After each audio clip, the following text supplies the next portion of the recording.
The first thing is that you don't look like a scorpion when trying to do this shot.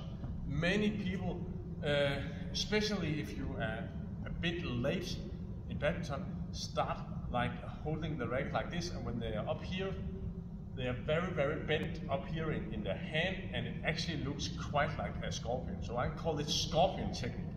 And you don't want to do that, because when you do the scorpion technique, then you're going to do this kind of whiplash with your wrist when trying to hit this shot. So you don't want to do this wrist shot, but you want to rotate in your forearm when trying to do the shot. When you're rotating, you also have much more variations, and you're able to do different things when playing. But be aware of this scorpion technique. So not like this, but like this. Number two is that you don't want your back or your spine to be crushed when doing a shot. And what I mean is when sometimes the shuttle is coming over your head, and just before you're going to hit the shuttle, your racket arm drops and do like this. So if you can imagine how your spine is built up with all of these layers all the way down, the bottom will kind of be squeezed together, and it's actually quite demanding for a spine to keep that pressure. So for example, if you are on the back here and then you go down like this, you can kind of imagine how it looks like in this side of your spine, how it will actually be squeezed together. So you want not your right arm to drop like this before you hit, but you want it to stay up tight, kind of feel like you're pushing your ribs out and your chin, put it a bit up, so you're out here and creating a lot of space for yourself, and not down here, because it is your posture around your back is going to be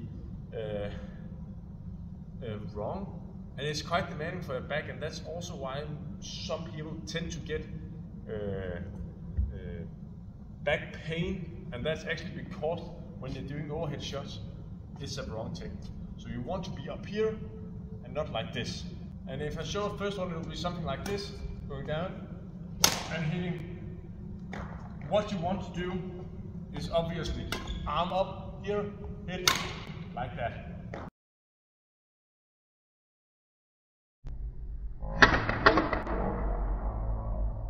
That's where we get some power, and we also get much more height on our shots, so that's what we want.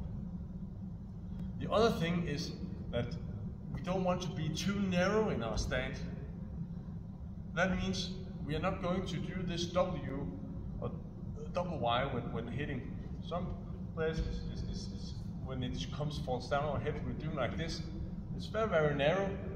The angles here is all too sharp to be able to do something. Yes, again, get out. Create some space for yourself. Again, put out your ribs and put out your chin. So really out here and being able to take some space for yourself when doing this. It also helps your swing, so your swing will be much bigger and much more able to create some power.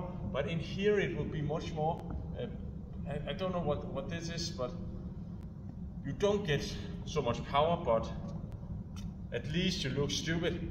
So make the other thing work for you and not this narrow thing, but get out here and take some space. That is also why some people lose a lot of energy when hitting their shots. So not like this, but much more like this.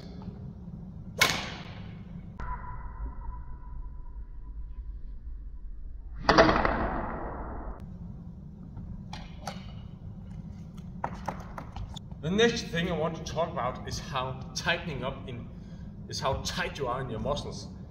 Some people is kind of think they are flexing when playing, but you really just need to be relaxed in order to create a lot of power.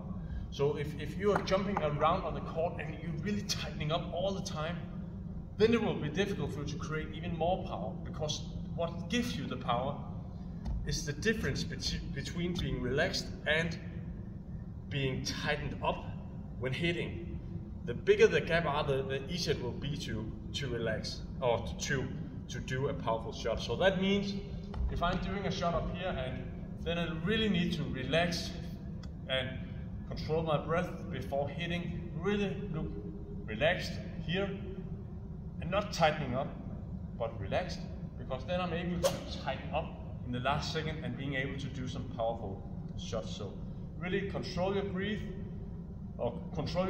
when going around on the court, and then really when you're going to hit it with all the energy you can, and then relax afterward again.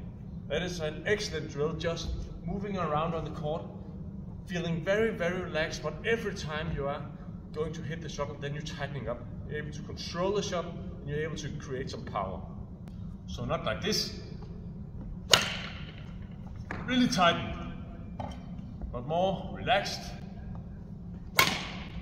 Get much more out of the shots.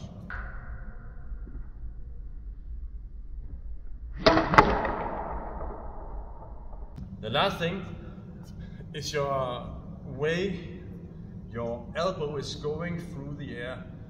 And that means when we're out here, many of us is taught that what we need to do is get our elbow forward. And the way we do that is like this. But that's actually quite wrong, because we need to get it upwards as well. So when we're hitting, we're not hitting like this. That will be too much. We have too much just straight. We need to get the elbow up and forward before hitting. So not like this, but more like this, getting it upwards.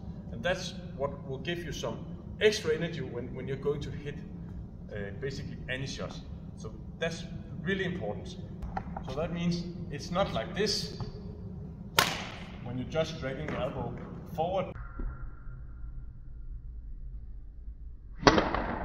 Maybe a bit down actually, but you want your elbow to go upwards. So you go up before hitting.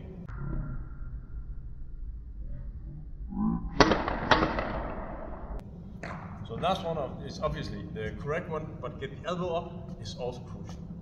And this was 5 examples of why you might not generate any power when playing. Thanks for watching.